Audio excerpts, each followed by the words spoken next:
So the last time we were here, I was talking a big game of how I was gonna build that 6-cylinder and put a cam in it and make it really cool. She's not happy about this, but I plan on camming it and doing some rocker arms and some headwork and stuff. Well, when I took it apart, I found that the back 3 cylinders on the thing were pretty chewed up. One had definitely seen some debris, and the other 2 looked like they had been running a real lean air mixture with way too much ignition timing. So they were real pitted and pretty blasted up. So I decided that rather than try to spend a lot of money and time rebuilding that 6-cylinder engine, I already had a fully built V8 351 Cleveland ready to go sitting on the floor. So I decided I was just gonna go ahead and pop that guy in instead, which really was my original plan to begin with.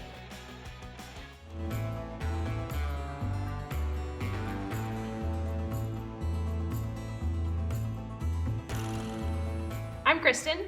And I'm Ethan.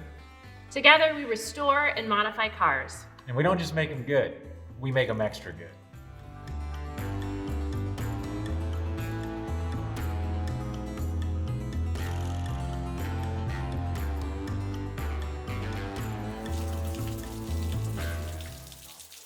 So now we've moved on to changing our plan and throwing a V8 and making this thing go real fast instead of just playing around with that 6-cylinder. I do have plans to play with that 6-cylinder. The Ford 300 is just really one of the best inline 6s that was ever made. Damn near indestructible. But for what I want to do right now, for what my purpose is to get this thing running real good with a good motor and get some good performance out of it. So we're going to go with the V8 instead. I've already mocked it up. I've already figured out which motor mounts I have to use. I actually had to buy these pedestal frame mounts off of a later model Ford pickup truck because the 351 Cleveland was never available in this truck to begin with. The small block option wasn't available until 69, 70 and on. So that's what I did is I got some 1970 Ford pickup pedestals, and they bolt right into my 66 chassis, and that'll allow me to bolt that engine right in here, lines up with the transmission, it's perfect. So we should have a real good engine transmission package by the time we're done with this. And I'm really excited because I finally get to play with that Cleveland.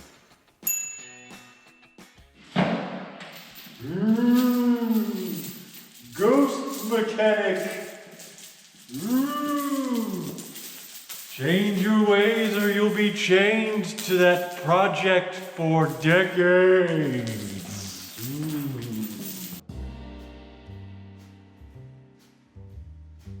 So we're doing an engine swap, and some of the things you need to consider are like the transmission that's going to bolt to the back of this thing. Originally this motor came out of an automatic, or had an automatic attached to it, which is going to have what we call a flex plate on the back of it. And this flex plate bolts to the back of the engine, the torque converter then bolts to it, and it's going to be what attaches the power of the engine to the transmission. But I'm not using an automatic transmission in this build. I'm going to be going to the manual transmission that was in the truck. So this guy can go away. What I've got now is a brand new billet steel flywheel.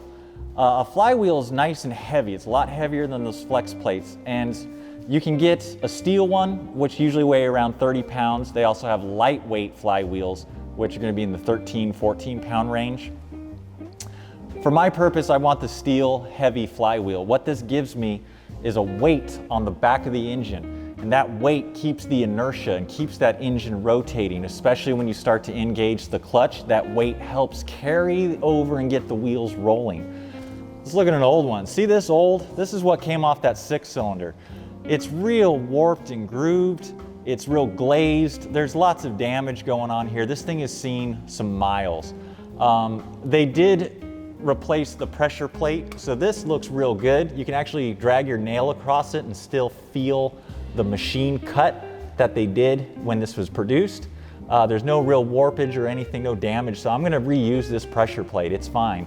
The clutch disc, you can even see how the transmission side versus the engine side, there's this groove here of where it wasn't getting worn. because the surface is uneven. And so that means that I'm not taking advantage of all the surface area to grip down on this clutch disc, and I may end up with a slipping transmission. So just because somebody says they put a new pressure plate and clutch disc into the engine, they only did half the job if they did not address the flywheel. You can have these remachined, or if they're too far gone, just replace it outright. But it's a huge, huge deal that when doing a clutch, pressure plate, clutch disc, and flywheel, they all go together. They all have to function properly to have your clutch give you the grip and no slip. Then I'm also going to be using some good ARP fasteners. These things are super duper strong. I don't want any bullshit. I don't want nothing breaking these old 1960s bolts. I'm not reusing those junks. I'm going to put some new stuff in there. And do make sure you get the right length. You will need a longer bolt for a flywheel than you will for a flex plate. So you cannot reuse the automatic bolts, just need to get the little bit longer. And then the fourth last thing, I guess, is this little guy, which is my pilot bushing. This goes in the back of the crankshaft. And what his job is to support the input shaft of the transmission and keep everything in nice alignment. Old engines, like that 6-cylinder I pulled out, they don't have a beautiful roller bearing. They don't use that. What they use is just a solid piece of brass that's just gonna go in there and support it. Brass is a real soft metal that sort of self-lubricates, so it works, it's durable, but it doesn't hold up in high RPM, high friction situations. This needle bearing little input bearing here is gonna be just what I want. Good serviceability, good life, good performance, especially I do plan on sending this thing into the higher echelons of RPM. Next time on Extra Good, I'm actually gonna show you how to remove one of these brass bushings out of the engine using nothing but a roll of toilet paper. And if you don't believe me, then you tune in and you see what I do. And it's bananas, man, it's cool.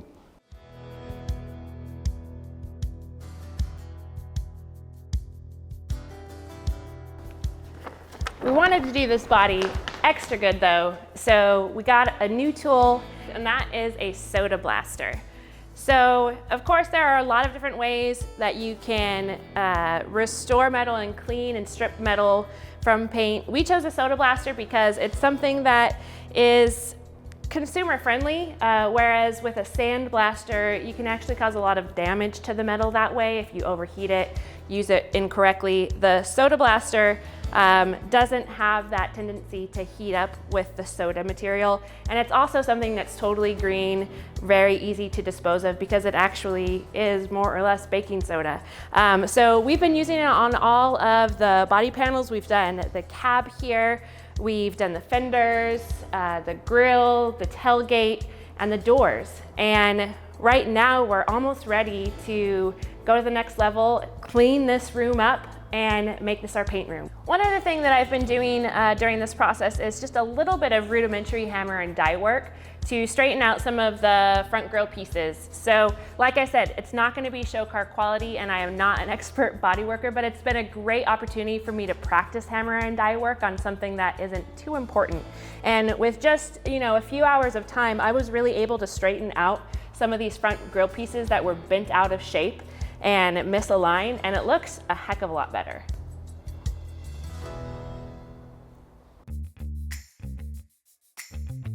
So you can see with the tires that were on the truck, they're a lot smaller.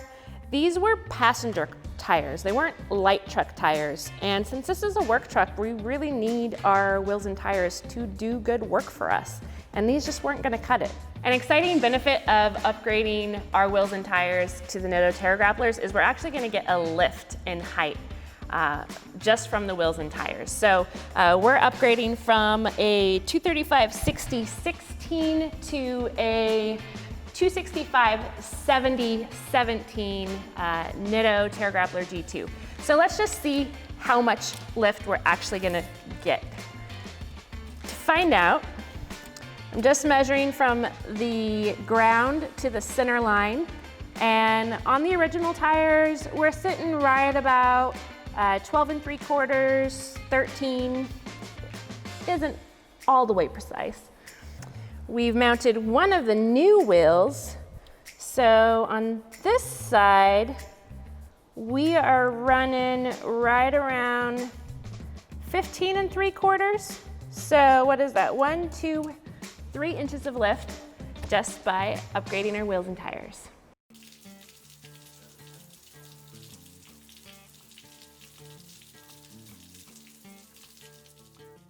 Hi, welcome back to Extra Good. I'm here with my guest, Dennis Gage from My Classic Car. Today we're going to be talking about a brief history of engines. Brief history of engines. Hi, babe. Hi, Dennis. Before automobiles were a common occurrence, inventors dabbled in steam, electric, and other ways to propel things forward. Of course, gasoline-powered engines rose to the top, with their 3 basic ingredients for combustion: fuel, air, and spark. It was Carl Benz who sold the first gasoline-powered vehicle in the late 1800s. It was a 1-cylinder, 2-stroke tricycle. So from that, the first mass-produced, affordable would be the inline engine. Which just means all the cylinders are lined up in a row. They're not angled or anything, just bang, bang, bang, one in a row. Ford Model T, 4-cylinder, inline, straightforward. Eventually, cylinders were engineered in a V configuration, fitting more cylinders in a smaller space. While V8s weren't invented by Ford, heck, Cadillac's 1915 models all used a V8. But it was Ford who brought the V8 to the masses, when the flathead V8 was introduced in 1932. As hot as it was, its fatal flaw was forcing air across 2 90-degree angles to get to the cylinder. But in 1954, kind of industry-wide, everybody at this point was over to the OHV, or the overhead valves. And all that means is we took the valves that were originally next to the cylinder in a flathead, and we positioned the valves over the cylinder in the head, so over in the head, overhead valve. And that opened up tremendous amounts of airflow and really saw power start to come out of these motors. So from there, you move on to today's modern engines, which are more or less all overhead cams. Yeah, there's only 2 motors that I can think of today being produced that are actually of the OHV variety, which is the LS motor and the Hemi. Those are both also can be considered in-block camshafts, where the cam is really just above the crankshaft in the middle of the block.